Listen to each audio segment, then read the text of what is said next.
Let's take you through some more stories that have been coming up with regards to this very festival. And let us tell you, it's all political tensions that we are speaking of, because political tensions have now flared in Delhi between the BJP government, led by Chief Minister Rekha Gupta, and the opposition Aam Aadmi Party over the Chhath Puja celebrations, this time on the river Yamuna. Now, the Aam Aadmi Party has accused the BJP of creating what it calls artificial ghats to mislead people over the cleanliness of Yamuna, suggesting that the ruling party is using religious festivities for political gain, particularly with the Bihar elections coming up. The BJP, however, has dismissed these charges as baseless and politically motivated. Chief Minister Rekha Gupta, speaking exclusively to India Today, in fact, had defended her government's work, highlighting ongoing efforts to clean the Yamuna and upgrade the sewage treatment plants. She insisted that these are genuine environmental initiatives, not a publicity stunt, as the Aam Aadmi Party alleges. Let's in fact take a look at the reactions that's come into this very story.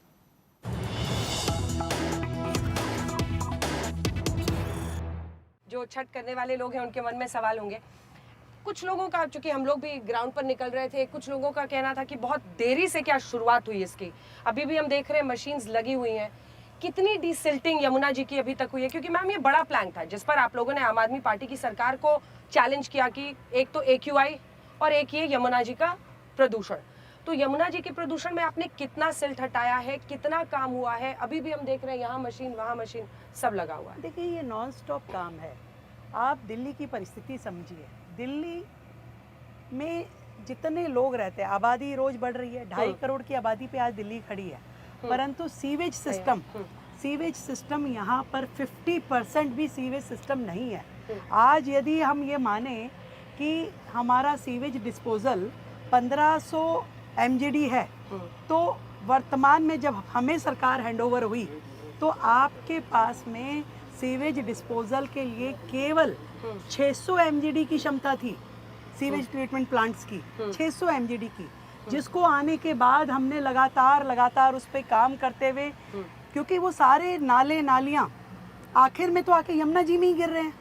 कोई आपके पास अलग से साधन नहीं है कि कहीं और आप लेके जाते हैं। नजफगढ़ नाला, शाहदरा नाला, वो सारे यमुना जी में गिर रहे हैं। तो जब नाला और सीवर एज इट इज आपका नदी में गिरता है तो वो, और वर्षों से डिसिल्टिंग नहीं हुई, तो हमने जब दिल्ली के नालों को आकर के डिसिल्ट करवाया तो आप ये समझिए कि लगभग 22 लाख मीट्रिक टन सिल्ट उनमें से निकाली गई।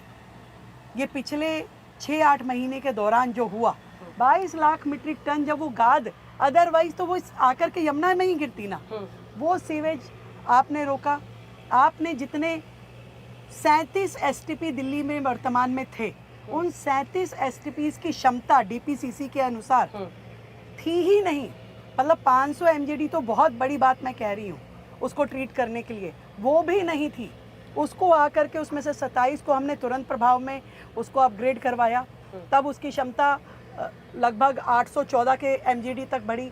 फिर अभी 10 और STPs को हमने अपग्रेड कराने के लिए लगाया। 13 नए डिसेंट्रलाइज STP लगाने के लिए हमने टेंडर करे, और 37 की और प्लानिंग है। कुल मिलाकर के दिल्ली का जितना सीवेज सिस्टम है, दिल्ली भर में सीवेज की पाइपलाइन डलना, दिल्ली भर में STP बनाना, डिसेंट्रलाइज STP बनाना, तभी तो यमुना साफ होगी। कोई एक दिन का काम थोड़ी ना है कि मैं आते ही कहूँ कि हाँ मैंने छड़ी घुमा दी और यमुना जी साफ हो गई। नहीं भाई, समय लगेगा। अभी तो पिछली सरकारों के किए हुए कर्मों को ही हम, जो इतनी बुरी तरह से बिखरा हुआ था, उसको ही समेटने में लगे हैं कि वो समेटें। उनको हमने अपग्रेड कराया, उनके टेंडर करे, उनकी प्रक्रिया शुरू हुई। अब नए बनने और नए का काम शुरू होने में तो समय लगेगा। यमुना का पानी है जो मैं भर के लाया हूँ वजीराबाद के पास से, और कल हमने बाकायदा वीडियो बनाया और वीडियो के सामने है। और जो भारतीय जनता पार्टी का नेता कहता हो कि हम झूठ बोल रहे हैं, तो उनका स्वागत है। आज नहीं कल आ जाओ, कल नहीं परसे आ जाओ, हम चलने के लिए तैयार हैं वजीराबाद के पास, जहाँ पे नजफगढ़ नाला मिलता है। उसके बाद यमुना का ये हाल होता है। वो गरीब, अगर उसके छोटे छोटे बच्चे इस पानी को पिएंगे तो आप सोचिए वो कितने बीमार होंगे। टाइफाइड होगा, कॉलरा होगा, हो सकता है कोई मर भी जाए। और उन बेचारों की इतनी हैसियत भी नहीं है कि वो कभी ये बता पाएँ कि हम यमुना का पानी पीने से मर गया हमारा बच्चा, क्योंकि कौन सुन रहा है। तो हमें सिर्फ, हम रेखा गुप्ता जी को और वीरेंद्र सचदेवा जी को बताना चाहते हैं ये एक सीरियस पॉलिटिक्स का समय है। आप ये फर्जीवाड़ा बंद कीजिए।